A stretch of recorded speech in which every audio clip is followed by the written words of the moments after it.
نحمده ونصلي على رسوله الكريم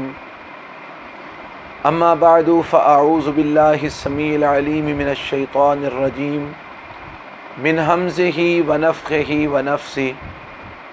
بسم الله الرحمن الرحيم وما آتاكم الرسول فخذوه وما نهاكم عنه فانتهوا۔ آج کے اس لیکچر میں ہم بات کریں گے استخارے کے اوپر۔ استخارہ یہ جو لفظ ہے یہ باب استفعال سے ہے، استخارہ یستخیر سے استخارہ۔ اس کا معنی ہوتا ہے خیر طلب کرنا، مشورہ لینا، اور استخارے میں اللہ رب العالمین سے مشورہ لیا جاتا ہے۔ یہ تعلیم دی ہے اللہ کے رسول جناب محمد رسول اللہ صلی اللہ علیہ وسلم نے۔ حدیث میں آتا ہے، سیدنا جابر رضی اللہ تعالی عنہ فرماتے ہیں، کان رسول اللہ صلی اللہ علیہ وسلم یعلمنا الاستخارہ فی الامور کما یعلمنا السورۃ من القرآن، کہ اللہ کے پیغمبر صلی اللہ علیہ وسلم ہمیں استخارے کے بارے میں اس طرح تعلیم دیتے تھے جس طرح کہ اللہ کے پیغمبر علیہ السلام ہمیں قرآن کی کوئی صورت جو ہے نا وہ سکھاتے، ایسے ہی ہم کو استخارے کا طریقہ اور استخارے کی دعا بھی ہم کو سکھاتے۔ اور اس کے بارے میں رسول اللہ صلی اللہ علیہ وسلم کا فرمان،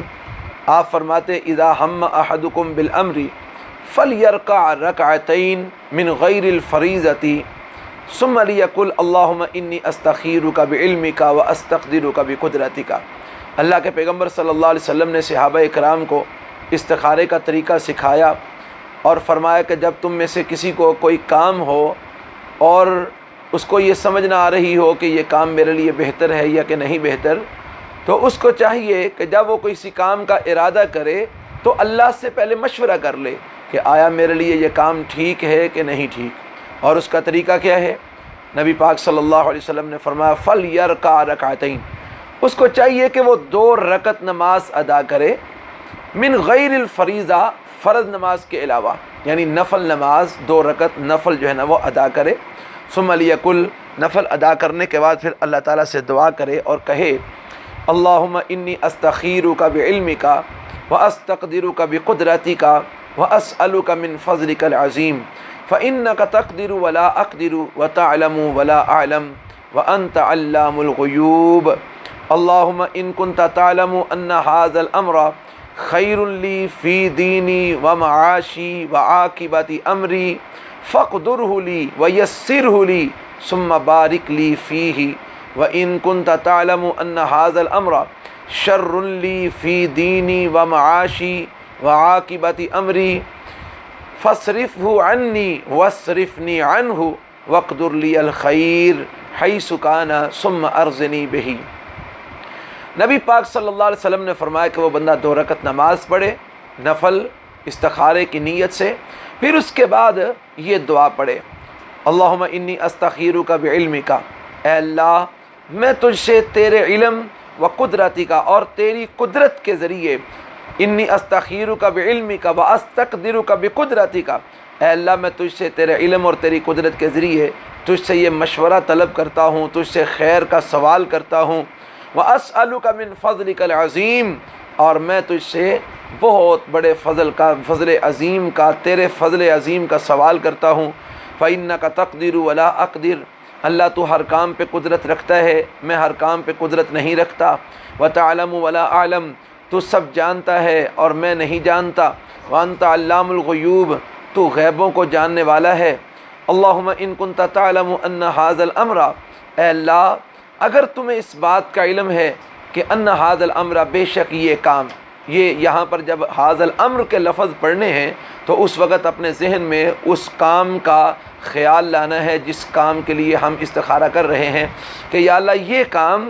اگر خیر لی فی دینی و معاشی، میرے لیے بہتر ہے میری دین کے اندر اور میری جو ہے نا وہ معیشت کے اعتبار سے، وعاقبۃ امری، اور میرے معاملات کے انجام کے اعتبار سے اگر یہ کام میرے لیے بہتر ہے، فاقدرہ لی ویسرہ لی، تو اللہ اس کو میرے مقدر میں کر دے اور اس کام کو میرے لیے آسان کر دے۔ ثم بارک لی فیہ، پھر اللہ مجھ کو اس کام میں برکت عطا فرما دے۔ وَإِن كُنْتَ تَعْلَمُ، اور اگر تو جانتا ہے، أَنَّ هَذَا الْأَمْرَ، کہ یہ بے شک یہ کام جو کہ میں کرنا چاہ رہا ہوں،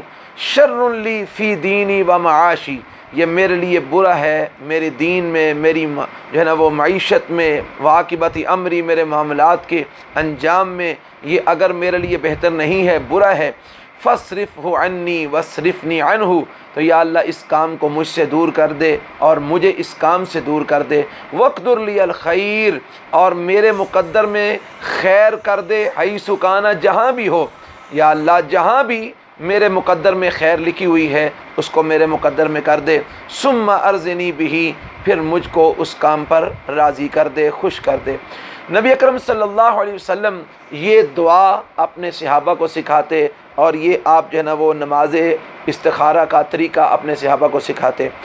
اور آپ فرماتے کہ جب بھی تم میں سے کسی نے کوئی کام کرنا ہو تو پہلے 2 رکعت نماز استخارہ پڑھ کے یہ دعائے استخارہ پڑھے، پھر اس کے بعد جو ہے نا وہ یہ کام کرے، تو جب اس کے بعد یہ کام کرے گا تو اس کے اندر خیر ہوگی، اور اللہ تعالیٰ اس کو اس کام کے شر سے اور نقصان سے محفوظ فرما لے گا۔ اب اس میں 1-2 باتیں ہیں جو سمجھنے والی ہیں، جو کہ ہمارے معاشرے میں رائج ہیں۔ ایک یہ کہ عموماً ہمارے یہاں پر لوگ کہتے ہیں، مولانا صاحب کو، پیر صاحب کو، یا بعض لوگوں نے استخارے کے لیے اشتہار دیے ہوتے ہیں کہ آپ لوگ ہم سے استخارہ کروائیں، تو وہ ان سے استخارہ کرواتے ہیں، نیک لوگوں سے استخارہ کرواتے ہیں، جی ہمارے لیے استخارہ کر دیں۔ سوال یہ ہے کہ آیا کوئی کسی کے لیے استخارہ کر سکتا ہے کہ نہیں کر سکتا؟ تو اس کے بارے میں میں آپ کے سامنے یہ عرض کرتا ہوں، 2 باتیں ہیں۔ ایک تو یہ، اللہ کے پیغمبر جناب محمد رسول اللہ صلی اللہ علیہ وسلم سے بڑھ کر کائنات میں کوئی نیک نہیں ہے۔ اللہ کے پیغمبر صلی اللہ علیہ وسلم ساری کائنات کے لوگوں سے زیادہ متقی، پرہیزگار، اللہ کے محبوب، اللہ کے مقرب، اور اللہ رب العالمین کے نزدیک، اور اللہ رب العالمین کے ہاں مستجاب الدعوات، اتنا مقام اور مرتبہ کہ جس آپ علیہ الصلوۃ والسلام جیسا مقام اور مرتبہ کائنات میں کسی اور کو نہیں ملا،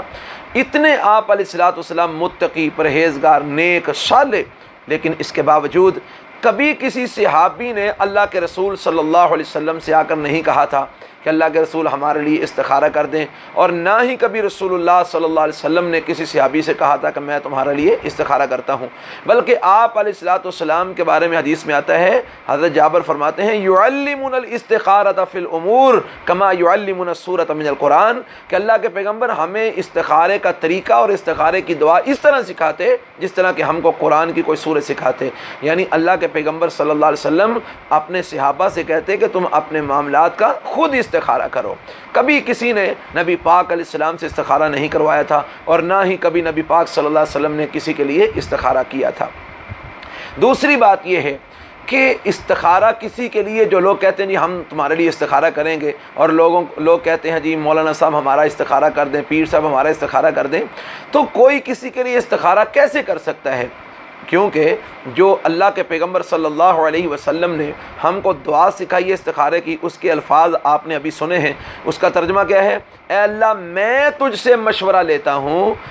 میں تجھ سے خیر کا سوال کرتا ہوں، میں تجھ سے خیر طلب کرتا ہوں، اور تجھ سے تیرے فضل عظیم کا میں سوال کرتا ہوں، تجھ سے تیری قدرت کا میں سوال کرتا ہوں کہ تو قدرت رکھتا ہے، میں قدرت نہیں رکھتا، تو جانتا ہے، میں نہیں جانتا، تو غیبوں کو جاننے والا ہے۔ اور آگے الفاظ کیا ہیں؟ اے اللہ اگر تو جانتا ہے ان ھذا الامر خیر لی، کہ یہ جو کام میں کرنے لگا ہوں اگر یہ میرے لیے بہتر ہے، میرے دین میں، میری معیشت میں، میری جو ہے نا وہ معاملات کے انجام کے اعتبار سے، تو اس کو میرے مقدر میں کر دے اور اس کو میرے لیے آسان کر دے۔ اب یہ جب میں دعا پڑھوں گا جو نبی پاک صلی اللہ علیہ وسلم نے استخارے کی دعا سکھائی ہے، تو یہ تو میں اپنے لیے مانگ رہا ہوں، اور جب میں استخارہ کسی اور کے لیے کر رہا ہوں گا تو بھلا یہ دعا کسی اور کے لیے میں کیسے پڑھ سکوں گا؟ میں تو اپنے لیے مانگ رہا ہوں۔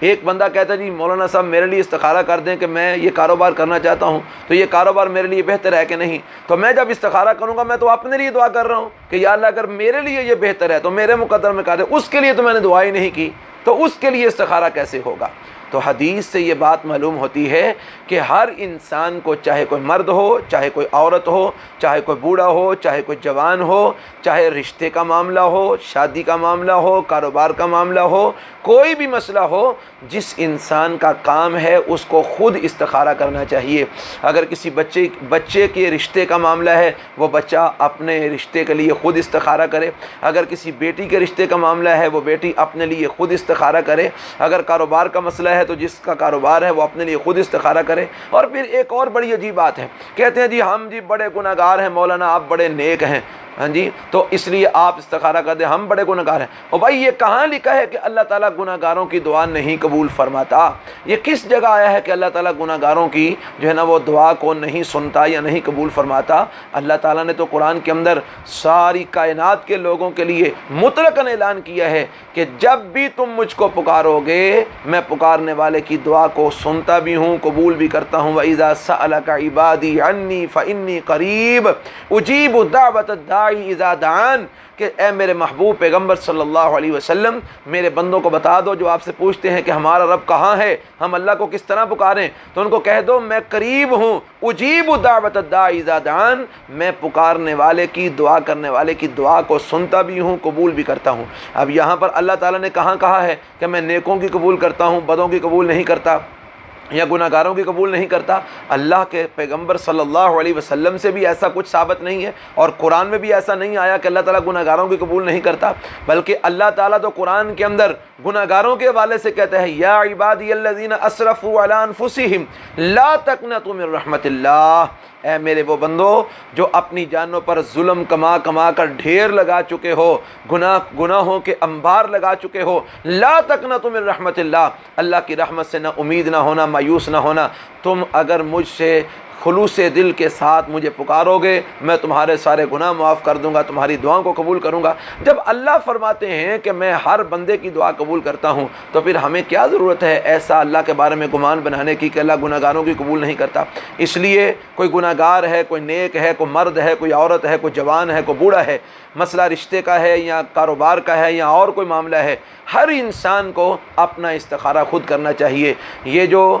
لوگوں نے دکانداریاں بنائی ہوئی ہیں کہ ہم آپ کا استخارہ کریں گے، یہ بالکل کتاب و سنت کے مطابق نہیں ہے۔ ان لوگوں سے بچیے جو لوگ آپ کو استخارے کر کر کے اور پتہ نہیں کیا کچھ وہ آپ کو بتاتے ہیں، اور آپ ان لوگوں پر ایمان رکھ کے اپنے ایمان کو ضائع کرتے ہیں۔ اللہ اور اس کے رسول پر ایمان رکھیے، اللہ اور اس کے رسول کی تعلیمات کو مانیے، اور جس طرح اللہ اور اس کے رسول نے ہم کو بتایا ہے ہمیں چاہیے کہ ہم اسی طریقے سے عمل کریں۔ تو استخارہ ہر کام کے لیے کرنا چاہیے، ہر انسان کو کرنا چاہیے اور خود کرنا چاہیے، اور پھر استخارے کے لیے کوئی وقت مقرر نہیں ہے۔ بعض لوگ کہتے ہیں جی رات کو استخارہ کریں اور استخارہ کر کے پھر سو جائیں تو رات کو خواب میں آپ کو نظر آئے گا، یہ بھی بالکل کسی حدیث کے اندر یہ نہیں آیا کہ آپ کو رات کو خواب میں دکھایا جائے گا، بلکہ استخارے کا مطلب یہ ہے آپ نے جس وقت بھی کوئی کام کرنا ہے آپ استخارہ کریں، استخارہ کر کے پھر آپ نے جو کام کرنا ہے اس کام کے لیے جو آپ کے پاس اسباب ہیں، وسائل ہیں، اس کے مطابق آپ کوشش کریں۔ اگر وہ کام آپ کے لیے آسان ہو جاتا ہے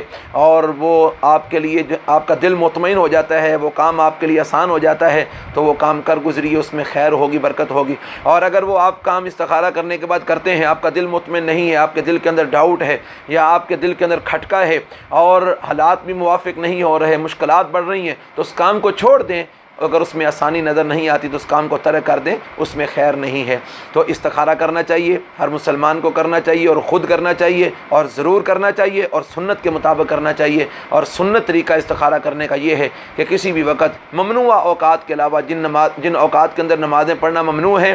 سورج طلوع ہوتے وقت،